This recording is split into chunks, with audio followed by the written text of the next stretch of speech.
Tu veux le maximum de performance pour chaque dollar investi dans ton budget de subwoofer, cette vidéo-là est pour toi.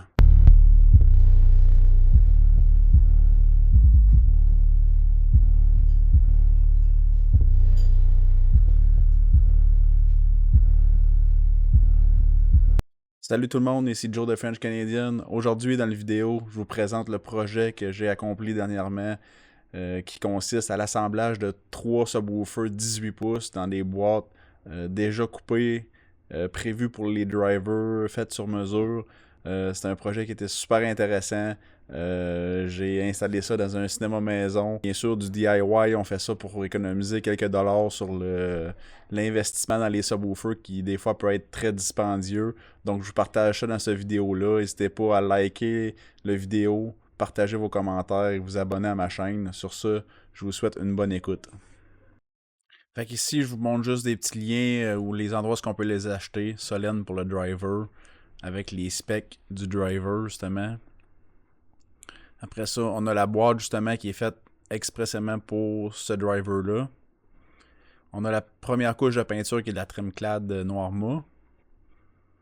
Après ça, on a le Easy Liner en canette qui va être la finition. Ça, c'est une photo de GF qui m'a donné la suggestion de finition. On a les binding posts ici pour les connecteurs en arrière.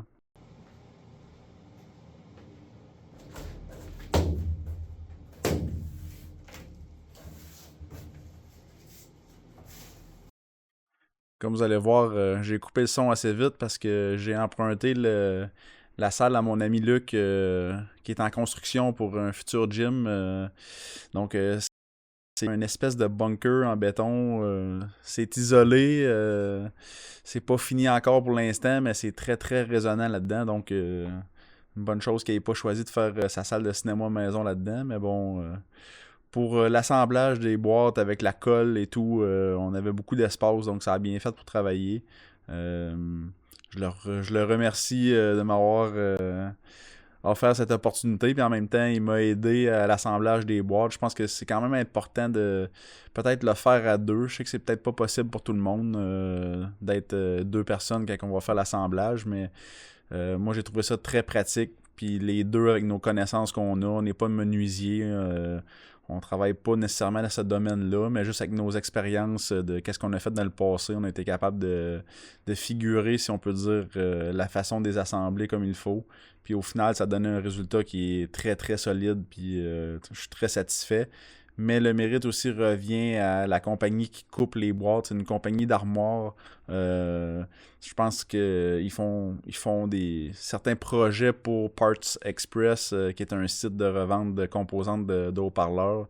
Donc, Parts Express, eux autres ont fait faire ce design-là justement pour le driver UM 1822 qui était très populaire depuis quelques années. Donc, je confirme que ça fonctionne super bien d'utiliser ces boîtes-là. C'est certain qu'il va y avoir des frais un petit peu plus élevés. Vu que ça vient des États-Unis, il faut faire shipper ça. C'est quand même assez lourd.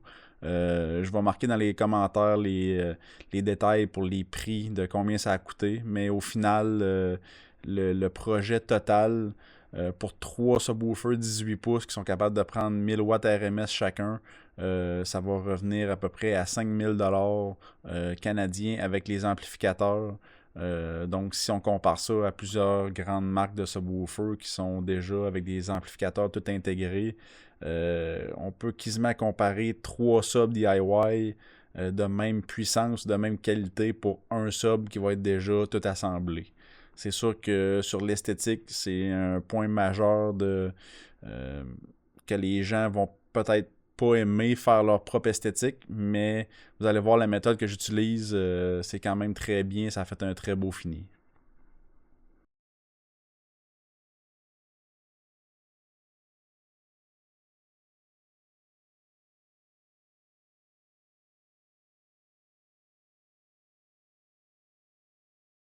Une espèce de bloc Lego, voir ok, comment ça pourrait s'emboîter, prendre des notes, juste se faire un petit plan de match avant de commencer à coller parce que sachant pas vraiment combien de temps ça allait prendre avec la colle Durcis, on a pris une chance là-dedans parce que finalement la colle qu'on a utilisée c'est une colle à séchage rapide, donc avoir été tout seul, c'est sûr que j'aurais fait des gaffes parce que j'aurais essayé de coller des morceaux, puis finalement, il aurait fallu que je le réenlève, que je recommence.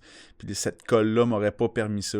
Donc, je sais qu'il y a différents types de colles qui sont à séchage plus long, qui pourraient être idéales si vous êtes tout seul à faire ce genre de projet-là. Mais nous, en étant deux, ben ça a bien fonctionné, donc j'ai rien à dire à ce niveau-là.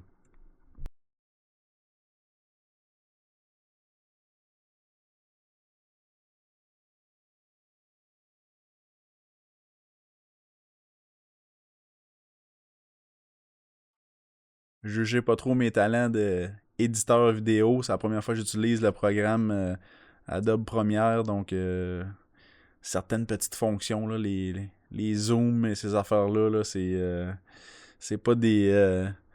J'ai pas étudié là-dedans, c'est pas mon métier, mais j'essaie de faire le mieux possible que vous puissiez voir. Puis tu sais, mes angles de caméra non plus, c'était pas optimal. Tu sais, j'ai mis ça sur un trépied. Je voulais surtout avoir un souvenir de ça, qu'on l'ait fait ensemble, de me rappeler les erreurs que j'ai faites, puis les bons coups que j'ai faits pour que mon prochain projet soit encore mieux. C'est un peu le but de ça, d'avoir pris les vidéos de ça, puis aussi de vous partager, de vous montrer que c'est très très faisable, ça prend pas beaucoup d'outils, puis on est capable de faire un très beau projet.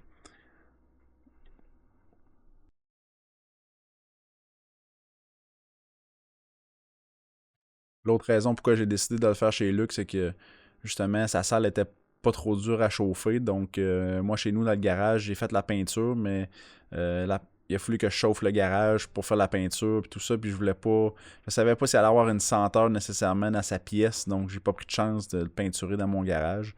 Mais pour l'assemblage avec la colle, ça fait aucune odeur, ça fait des petits coulisses c'était là sur le béton, mais ça se ramasse très bien, là. Sinon on aurait pu mettre une toile à terre puis travailler de cette façon-là.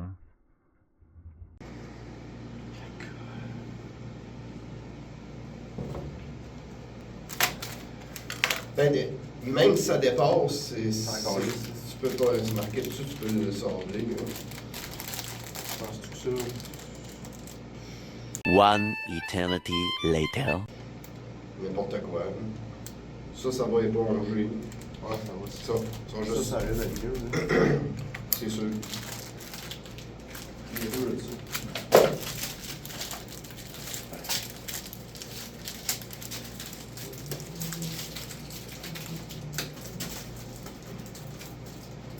One eternity later.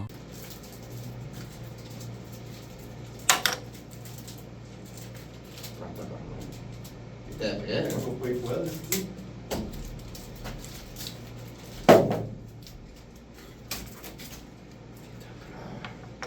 Cette portion d'émission est commanditée par le page.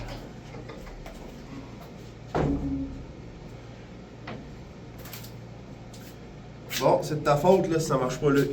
On le sait, hein? Hey, comment tu vas coller ça à la colle à terre, c'est pas grave.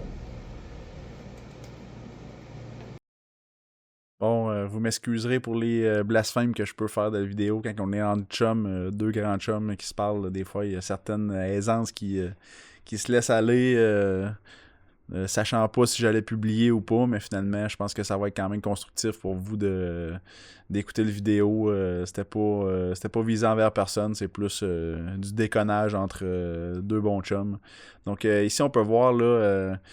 Quand on a commencé à assembler, ça c'est la braquette justement qui vient renforcer la boîte à l'intérieur pour pas qu'il y ait de vibration, puis que vu que le sub il est quand même assez lourd, de donner une bonne résistance au caisson.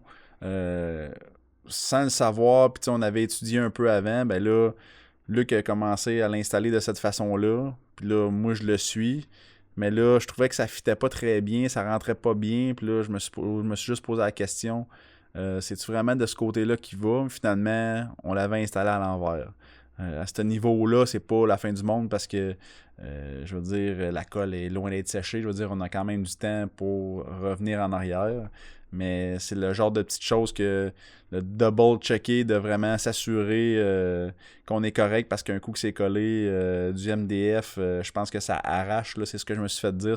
C'est pas le genre de matériel que la colle va casser nécessairement. La colle est vraiment, vraiment solide, là. Donc, si on fait une erreur, on va faire des dommages. Puis si on fait des dommages, ben on risque d'avoir des bruits non voulus un coup qu'on va avoir terminé le projet puis qu'on va écouter notre sub. Donc, c'est pas ça qu'on veut. Heureusement, on l'a vu à temps puis on va voir, là, ça a vraiment plus de sens la façon qu'on va l'installer, là. Je vous dirais que dans l'ensemble, il n'y a pratiquement pas de forçage. Je veux dire, on applique la colle, on en met peut-être un petit peu plus que pas assez pour être certain. On en met sur toutes les surfaces qui vont être collées. Euh, Vous avez vu Luc là, cogner un petit peu pour le rentrer. C'est certain que c'est tellement des coupes précises que un moment donné, ça prend un petit peu d'amour pour rentrer, mais dans l'ensemble de tout l'assemblage du caisson, il n'y a vraiment pas eu de forçage excessif de prendre un maillet ou quoi que ce soit. On a vraiment tout fait ça à la main. Ça s'emboîtait un dans l'autre, donc ça, c'est merveilleux pour ça. Puis le fait que ça s'emboîte, justement, ben, ça tombe au niveau pratiquement parfaitement aussitôt qu'on l'installe. Donc c'est vraiment... Oui, on paye un petit peu pour... un petit peu plus cher pour avoir ce type de caisson-là qui est déjà tout précoupé, mais si on aurait acheté du MDF, on aurait commencé à faire des coupes nous-mêmes. L'enjeu d'avoir des coupes super droites puis de tout mettre au niveau aurait été un enjeu pas mal plus crucial si on n'est pas ébéniste ou peu importe si on travaille pas dans le bois. Donc je trouverais ça vraiment intéressant. Puis au final, ben, le coût total du projet fait en sorte que ça vaut l'investissement, là. La boîte est presque aussi chère que le driver, mais pour l'avoir fait, c'est vraiment intéressant puis ça travaille super bien. Puis je sais pas si je l'avais mentionné, mais dans le fond, j'ai fait 3 boîtes pareilles. Donc, c'est certain que la première, ça a été un petit peu plus d'adaptation. La deuxième, ça a super bien roulé. La troisième aussi. Donc, là, on voit que j'insère des serres, si je peux dire, de 24 à 36 pouces. Dans le fond, c'est tout pour garder l'assemblage collé le temps qu'on fait d'autres choses. Mais au final, tantôt, on va voir que je vais mettre une panoplie de serres pour retenir le tout le temps que la colle sèche. Puis qu'il n'y ait vraiment aucun jeu, aucun lousse qui se prend nulle part le temps que la colle va faire son effet. J'ai pas mis de petite musique de fond là, pendant les temps morts. Là. Je sais que peut-être ma voix vous tanne rendu à ce niveau-là. Vous pouvez fast-forwarder un peu plus loin. Là. Je voulais juste pas couper les étapes qu'on a faites pour l'assemblage total. Moi, personnellement, je suis pas un gars qui trippe bien sur la musique de fond là, pendant que j'écoute un vidéo d'instruction. Là. Je trouve que ça me sort un petit peu de la concentration à voir vraiment qu'est-ce qui se passe. Mais bon, ça, c'est propre à chacun. Donc là, on peut voir que le caisson est assemblé, mais il va rester le dernier baffle qu'on voit à la droite sur le trépied qui va être installé à la fin. Donc, on va installer les serres pour que tous les 6 côtés soient super bien collés avec le support à l'intérieur. Puis un coup que ça va être vraiment collé, là, on va enlever nos serres puis on va se concentrer juste sur la dernière partie de finition qui est super importante parce qu'au final, c'est celle qui va paraître le plus quand on va regarder notre sub, un coup qui va être peinturé puis qui va être dans notre salon.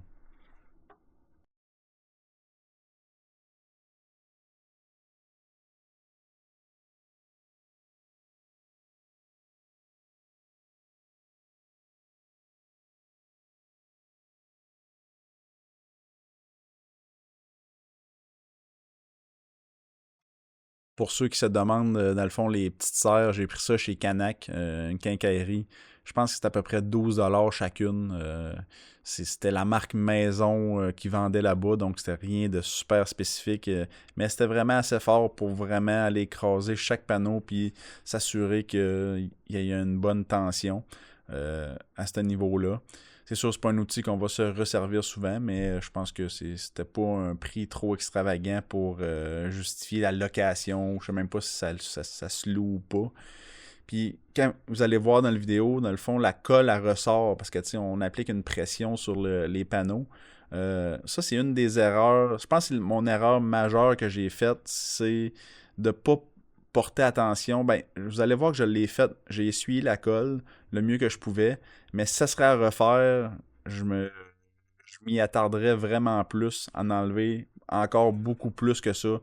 Genre le maximum que je pourrais. Comme là, vous voyez, je prends juste mon doigt, je l'étends pour faire une finition lisse, un peu comme du silicone. Mais au final, on veut pas qu'il reste de colle pantoute parce que c'est quelque chose qui va être dur à enlever quand on va mettre la peinture. Puis à l'étape de sablage, là, j'ai payé le prix un peu. Là, ça a été un peu plus long à sabler justement parce que j'ai pas assez enlevé de colle. Donc, ça serait de voir un moyen, là, peut-être avec un chiffon ou je sais pas trop quoi, mais d'enlever le maximum de colle à l'extérieur, surtout à l'extérieur pour la finition. À l'intérieur, ce que j'ai fait, ben j'ai passé mon doigt partout pour faire une espèce de joint lisse, mais comme je vous dis, c'est tellement serré ce caisson-là que c'est pratiquement impossible qu'il y ait une perte d'air au niveau de la colle.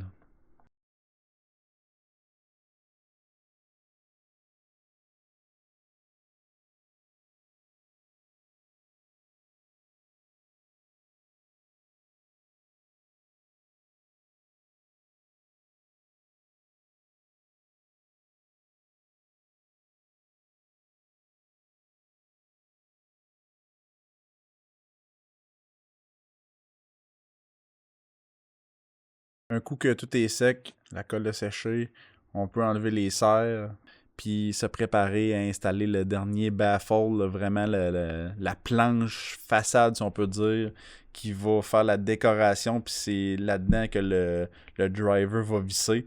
Donc c'est impératif que la façade soit collée droite. Un des défis qu'on a eu à ce moment-là, puis qu'on n'était pas nécessairement au courant, je veux dire, c'est la première fois qu'on le faisait, c'est que comparativement aux autres pièces du caisson, celle-là, il n'y a pas d'embouffetage, il n'y a pas rien qui peut la guider, à part les quatre coins. On met nos mains sur le coin, puis on l'enligne le mieux qu'on peut. Mais en mettant beaucoup de colle, comme qu'on a fait sur les deux surfaces, ça fait en sorte que c'est glissant. Donc, on installe la façade, mais ça se place, mais aussitôt qu'on applique un peu de pression d'un côté, ça veut comme glisser, puis ça veut aller d'un autre côté. Donc, le premier caisson, on a eu un petit peu plus de misère là, sur la limite que ça commençait à coller pas mal avant qu'on trouve la solution. Puis finalement, Luc est allé chercher d'autres types de serres, heureusement qu'ils les avaient chez eux. C'est qu'au lieu de se prendre sur le caisson complet, ben, ça venait juste crimper les deux parties dans la rondeur où ce que c'est coupé en rond. Puis ça venait vraiment le centrer. Puis c'est ce qui nous a sauvé la vie. Ça fait que c'est 4 serres qui vont être nécessaires aussi pour si vous voulez faire ce genre de projet-là, pour vous assurer d'avoir une façade qui est collée super droite.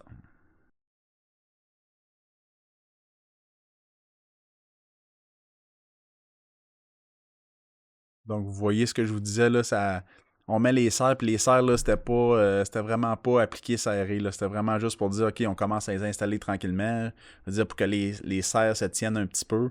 On serre, on ajuste. Finalement, c'est toujours en train de glisser, toujours en train de glisser. Mais là, maintenant, on veut pas qu'il y ait un gap d'air ou la colle. Donc, c'est là qu'on va voir que à la fin, c'est ça, j'ai pas le vidéo parce qu'on était comme un peu mal pris, puis là, on s'est dépêché à trouver une solution. Puis c'est là qu'on a trouvé ces espèces de serres-là qui ont vraiment fait le travail.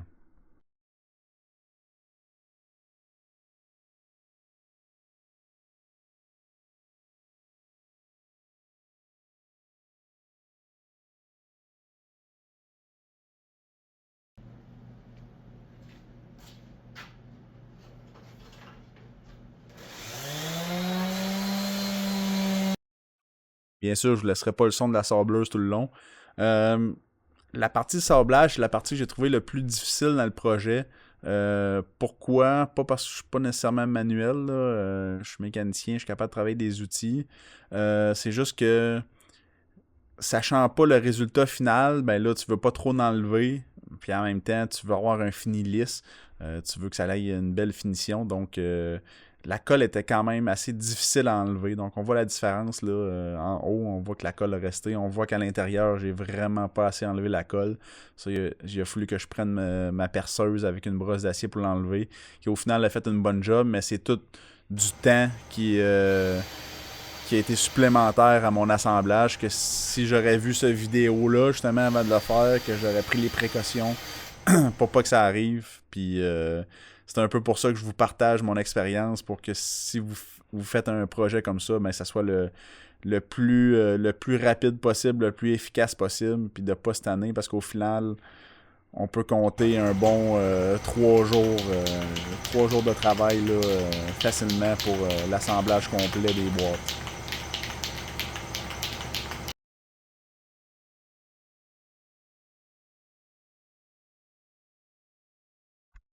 Donc là, ce que je faisais avec l'espèce de peinture, c'est de la peinture vraiment basique, là, que ce soit de la noire lustrée, noire mat. J'ai pris la peinture que j'avais en canette chez nous. Ce que je voulais faire, c'est la première étape, l'endroit où le sub allait s'installer, je voulais peinturer cette partie-là en premier. Parce que cette partie-là ne sera pas exposée à la belle finition, si on veut. Ça va juste être de la peinture noire pour pas qu'il y ait de reflet de la couleur du bois en arrière. Donc, je voulais juste m'assurer que cette partie-là était noire, puis que, dans le fond, ça allait pas être visible. Donc, c'était vraiment juste une bonne couche généreusement appliquée. Puis, un coup que ça a été sec, ben là, j'ai mis du tape pour vraiment faire la démarcation avec ma finition extérieure du cabinet. Puis de toute façon, ça allait être quelque chose qui allait pas pareil parce que ça allait être en dessous du sub en tant que tel.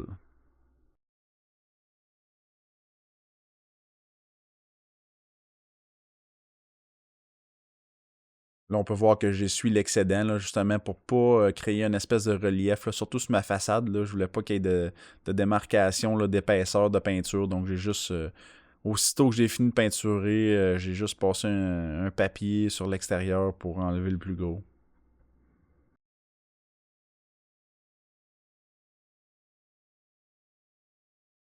C'est ça que ça donne avec le tape. Donc ça, c'est une petite mésaventure que j'ai eue. Mes tréteaux qui supportaient mon assemblage a tombé. Donc j'ai été chercher mes bons tréteaux en fer un peu plus massifs. Ça, c'est un setup que je me suis fait pour relever le caisson pour être capable de peinturer en dessous avec la canette. Donc c'est toutes des petites idées que j'ai eues. Donc la fameuse peinture de la première couche qui est la Tremclad noir mat, juste pour faire un fond vraiment noir, le plus noir possible, pour s'assurer qu'un coup qu'on va mettre notre matériel qui est un petit peu plus cher, qui est le Easy Liner, qui va faire la finition, ben que on se fie pas sur ce matériel-là pour faire la couleur. Le noir va déjà être dans le fond, puis on va avoir une couverture efficace du caisson complet.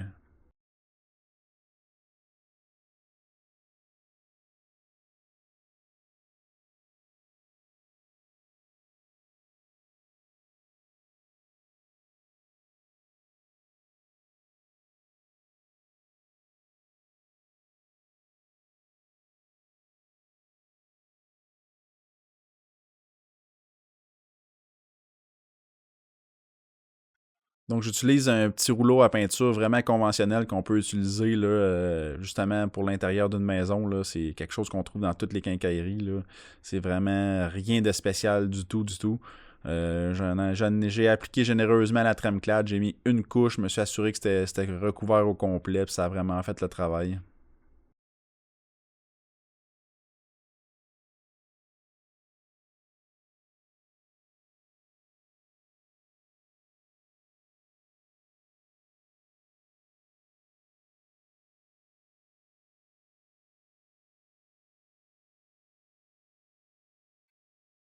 Donc, on a pu voir une petite anecdote là, avec mon rouleau. Là. J'ai l'impression que la peinture a comme détérioré l'intérieur du rouleau. Là, puis pendant que je peinturais, vu que le rouleau était comme face par en bas, il a comme juste tombé par terre sur le plancher qui était ultra sale. Donc, j'ai coupé l'audio. C'est pas parce que je voulais pas mettre le tabarnak de ma réaction qui était non voulu.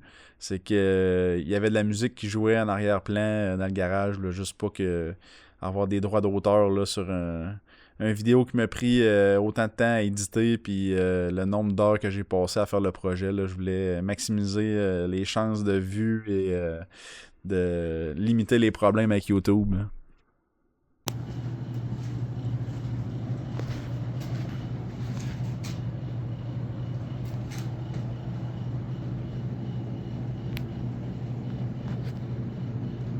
La Tremclad au rouleau.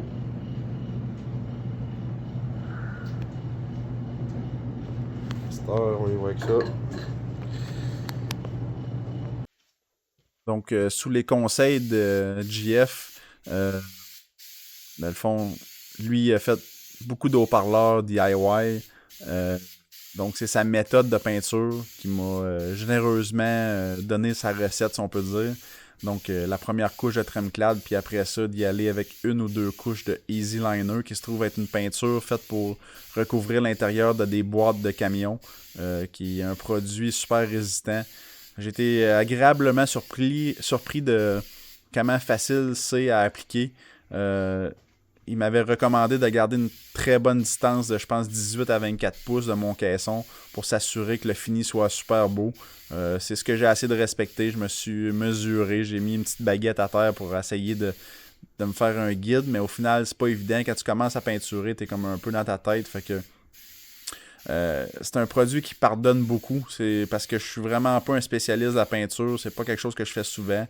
Puis ça a super bien été. Les démarcations qui ont resté, c'était parce que j'ai pas assez sablé de la colle ou un défaut que j'aurais pu faire dans le caisson. Fait que au final, je suis vraiment satisfait du produit. Des tournées, puis de peinturer tout le temps du même côté. C'est pas quelque chose qui est super nécessaire, mais ça m'évitait certains problèmes. Je sauvais du temps, puis je pouvais les peinturer toutes d'une shot sans vraiment attendre. Vous allez voir dans un prochain vidéo, là, dans pas trop longtemps, que j'ai eu une bad luck un peu avec les canettes. Là. J'ai acheté 6 canettes, puis au final, il y en a 3 qui avaient comme un problème. Je sais pas si étaient vieilles ou quoi, mais quand j'ai commencé à peinturer, il y a autant de peinture qui sortait de l'embout, qui sortait de la base de l'embout, donc ça coulait partout, ça a fait une espèce de dégâts. Fait que j'ai plus eu peur de manquer de matériel pendant que je peinturais, sauf que j'ai pris la décision de continuer à peinturer sans nécessairement arrêter. Puis ça a quand même bien été, là, j'ai été chanceux, mais au final, ça m'aurait peut-être coûté une canette ou deux de plus. Donc, c'est juste un avertissement que je vous fais. De la part de JF, lui, il a jamais vécu ce problème-là. Fait que j'ai juste été malchanceux avec les canettes que j'ai choisies à ce moment-là.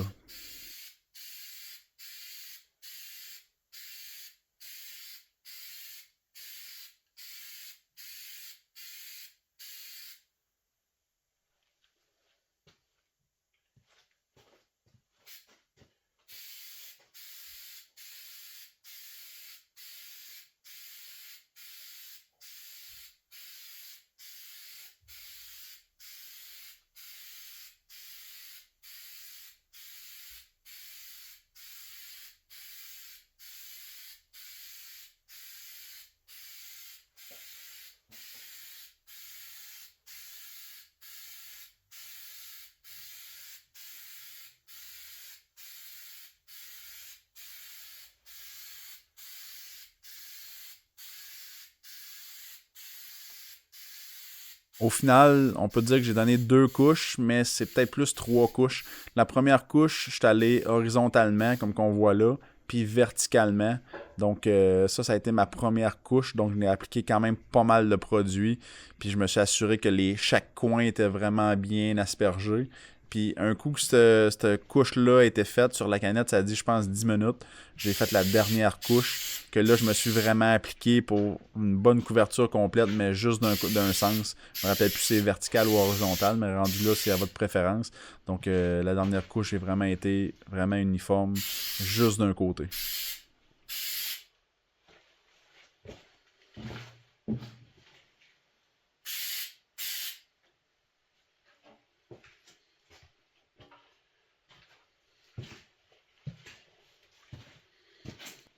Il fallait en parler, fait que finalement, c'était à la verticale, on voit pas très bien, là.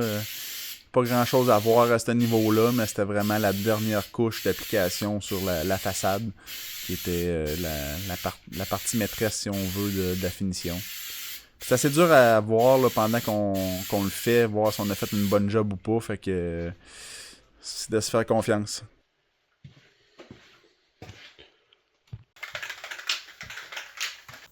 Ça fait un beau fini, mais j'ai 2 cannes sur 3 qui ont chié. La chance du débutant, comme qu'ils disent. J'étais capable des vidéos complètes, là, mais à mesure que je sprayais, il en sortait autant qui coulait à terre. Là. J'ai évité la catastrophe. Il me reste 3 cannes, puis il me reste une couche à donner, plus mes façades à faire, fait que il va me manquer une canne ou deux, mais c'est pas grave. Je suis quand même content du résultat. Là.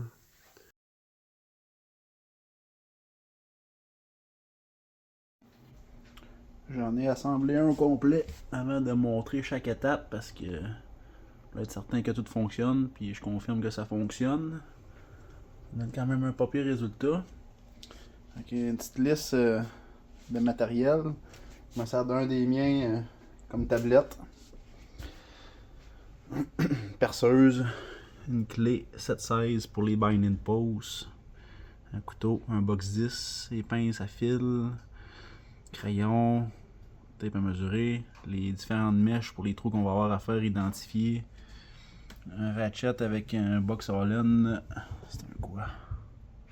5,32 pour les vis du sub, j'ai un espèce de gabarit pour trouver mes bonnes mèches, un multimètre, un espèce de gabarit pour installer mes pattes que j'ai utilisé. Je cherchais un carré, ça donne d'être un pot d'ail. J'ai mes binding posts ici, j'ai mes pattes que je vais mettre en dessous. Les pattes ils ont fourni des petites vis, mais je vais en mettre des plus grosses. Ça c'est les fameux binding posts. Les fils à l'intérieur du caisson. Puis les connecteurs que je vais avoir de besoin. Puis la balieuse pour enlever le brintis qu'on va faire. Ça c'est mes boîtes, un coup peinturé. J'ai choisi le côté un petit peu moins beau esthétiquement. C'est sûr que la colle et les joints, c'est pas toujours évident. Je suis pas un artiste, mais ça a quand même bien sorti. Fait que ça c'est le côté le moins beau. Je vais mettre les pattes en dessous. Là-dessus, ça va être le dessous du sub. On a le sub site, flambant neuf qu'on va ouvrir.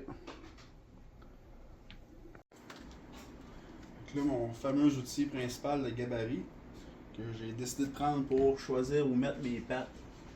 Ça donnait à peu près 2 pouces et demi par 2 pouces et demi. Je fais un petit point au coin.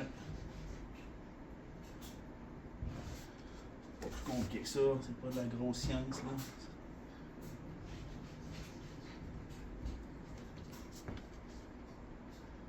J'aurais très bien pu me couper un petit morceau de bois, mais c'est ça qui est ça.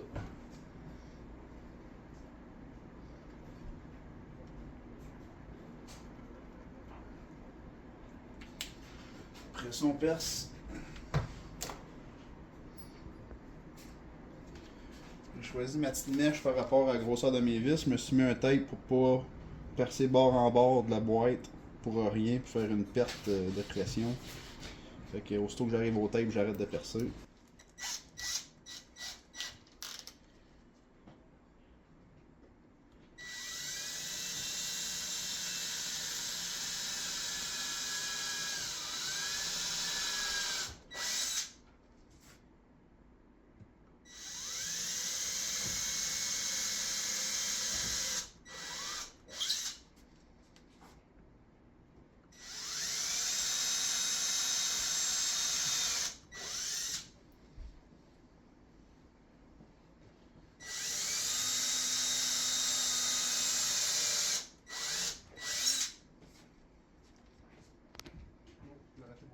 Go. C'est parti. Donc on va installer les 4 petites pattes. Les petites pattes bien basiques Amazon, mais je les trouvais bien faites. Du revêtement style plastique. Avec une bonne vis.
binding posts où que les fils vont s'attacher sur le sub en arrière. Je regardais à l'intérieur pour pas percer des endroits trop bizarres, mettre ça en plein centre. Fait que je suis venu avec l'idée de faire ça avec ce qu'on a sous la main. Fait que j'ai pris ce truc-là, je l'ai mis égal. Puis après ça, j'ai mesuré ma moitié avec une petite espace entre les deux. Fait qu'à 10,5. Encore là, c'est pas de la grosse science. 10,5, check bar.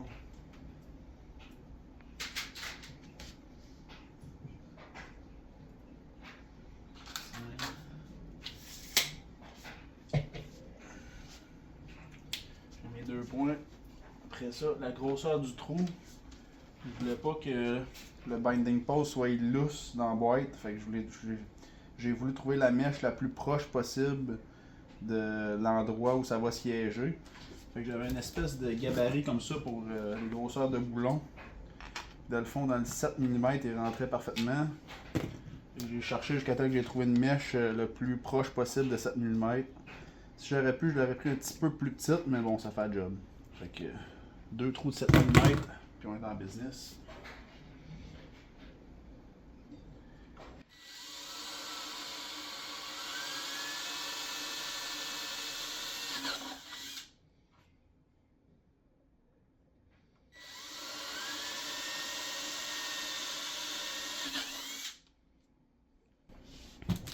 Petit coup de tailleuse.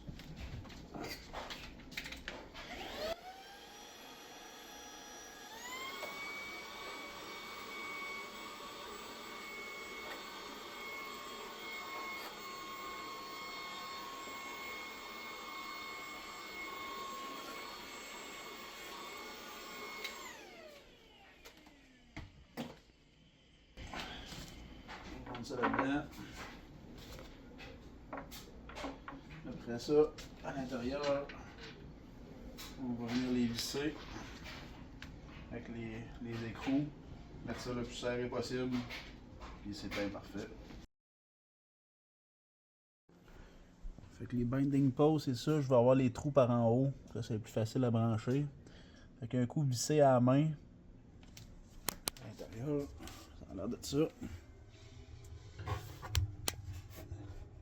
On voit qu'il y a un petit écrou. Fait qu'il s'agit de serrer ça le plus possible sans que ça tourne en arrière. Puis après ça, on va être en business. On voit à l'intérieur de la boîte, il y a comme un carré de prédessiné si on veut mettre un ampli directement intégré dans la boîte. Fait que pour le fil, un coup qu'on a installé nos binding posts, c'est important de calculer la bonne longueur, pas le mettre trop court parce qu'on veut avoir pas trop de misère à l'installer et à l'enlever. Fait que ce que j'ai fait, j'étais allé dans le fond, je me suis gardé à peu près un pied de plus. J'ai coupé mes 3 fils de mes 3 subs que je suis en train d'assembler la même longueur. Fait que ça c'est un fil de 12 gauge qui était suffisant pour la longueur de câble que j'avais besoin puis le wattage que j'avais besoin aussi. Fait que je vais crimper les 2 petits connecteurs là-dessus qui vont aller visser sur le binding post. Puis ceux-là vont rentrer directement sur les subs. Fait que j'utilise ces belles pinces-là depuis mes premières amours d'installation de système de son audio dans les véhicules. Fait que c'est un peu de nostalgie, mais il travaille encore bien. Fait que j'ai décidé d'utiliser ces connecteurs-là. Parce que je vais vous montrer ceux qui fournissaient avec les binding posts. Je les aimais plus ou moins. J'ai décidé de ne pas les souder pour pas créer de résistance, mais une bonne connexion électrique, ça juste crimper, c'est assez. Dans le fond.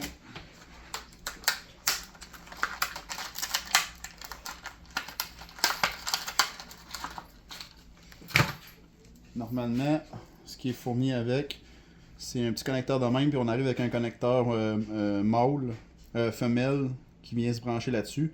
J'ai essayé les différents connecteurs que j'avais chez nous, puis il y avait toujours un petit lousse qui restait, donc je voulais m'assurer d'éviter ce problème-là. Fait qu'au lieu de ça, dans le fond de la boîte, c'est vissé avec une note comme ça, bien solide. Mon connecteur va aller s'appuyer J'ai cherché le plus proche possible du diamètre. Il va s'accoter directement là-dessus. Je vais être capable de le serrer vraiment final avec un autre écrou. Fait que ça jamais ça va bouger. Fait que ça, c'est pour mon fil.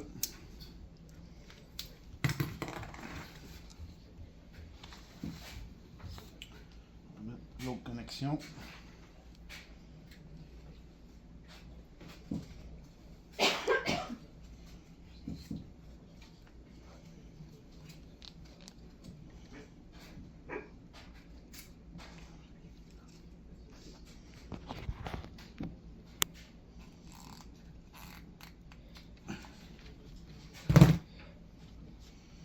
Après ça, il va juste me rester à aller visser ça dans le fond. Un coup que ça va être vissé, on va être rendu à installer le woofer. Ça sera pas plus compliqué que ça.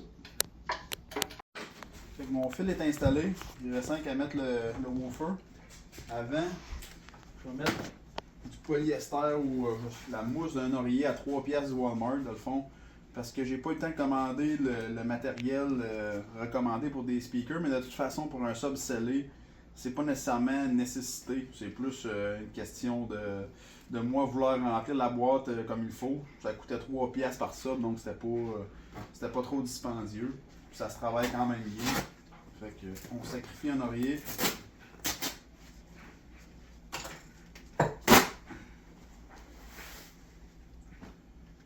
Puis on peut voir dans le fond, je vais te rapprocher. Vu qu'il est comme divisé en 4 sections dans le fond, ben je coupe mon espèce de fond en 4 là. Pas mal n'importe comment. On met ça dans le fond. Ça colle.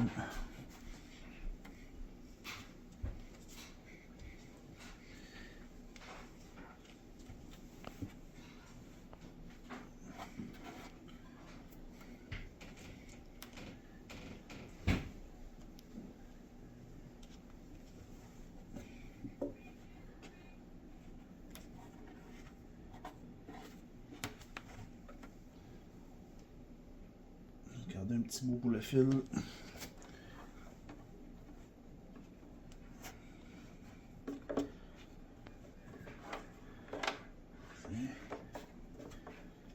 Pas plus compliqué que ça.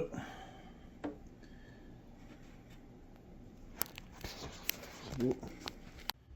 On va faire le petit unboxing du Dayton Ultimax 18 pouces UM 1822, donc un 18 pouces. 1000 watts RMS, 2 coils de 2 ohms de 500 watts chaque, qui pèse un 15 kg. Tu peux remonter un petit peu le coup.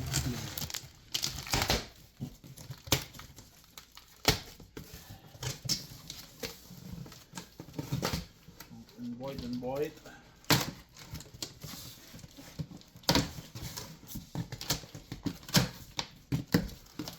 Dans une boîte, ils sont assez bien protégés.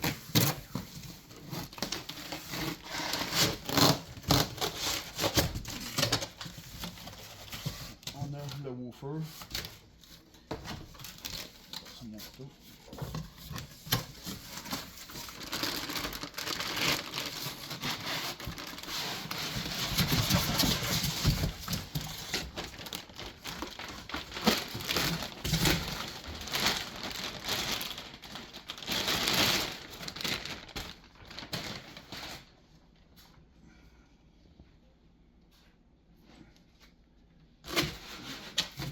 Carton, on va s'installer comme ça. Et voilà. Fait on va aller toucher avec notre multimètre. On va suivre nos fils qui sont connectés au binding post. Un sur le noir, puis un sur le rouge de l'autre côté. On regarde notre résultat. On est bien branché. On a confirmé qu'on est bien branché. Fait que là, il reste 5 à l'installer. Fait qu'on demande une troisième main de juste placer le fil dans la bonne case. On descend ça tranquillement. On essaie d'enligner nos vis le mieux possible. Oui, c'est assez lourd. Donc ça, c'est le résultat que ça donne au final. il est par-dessus un de mes caissons que j'ai pas assemblé moi-même, mais la peinture du bas du caisson, c'est du Duratex, donc un fini pas mal plus rough. Je pense que c'est aussi solide, mais côté esthétique, je préfère vraiment les nouveaux caissons que j'ai assemblés. Donc, dans le futur, si jamais j'ai d'autres caissons à faire, c'est certain que je vais réutiliser la même méthode de peinture. Donc, le fini final avec les speakers SVS, un drôle de contraste, là, justement, qu'on n'utilise pas des subwoofers SVS, justement, pour économiser de l'argent, mais avoir un système très haute performance. Donc, j'ai passé une journée à calibrer ça. Ça a été super plaisant. J'ai mis justement le near field qu'on a vu en arrière du divan qui fait une grosse différence dans un sous-sol. Souvent, les gens qui ont des sous-sols, c'est très très dur à pressuriser avec les subs. Donc, l'ajout du troisième sub à l'arrière faisait une très très grosse différence. Puis, on voit en haut du rack justement les deux amplis QSC Clause D qui vont amplifier les subs. Donc, merci beaucoup d'avoir écouté la vidéo. On se dit à la prochaine. Abonne-toi à ma chaîne et like ma vidéo. Merci beaucoup.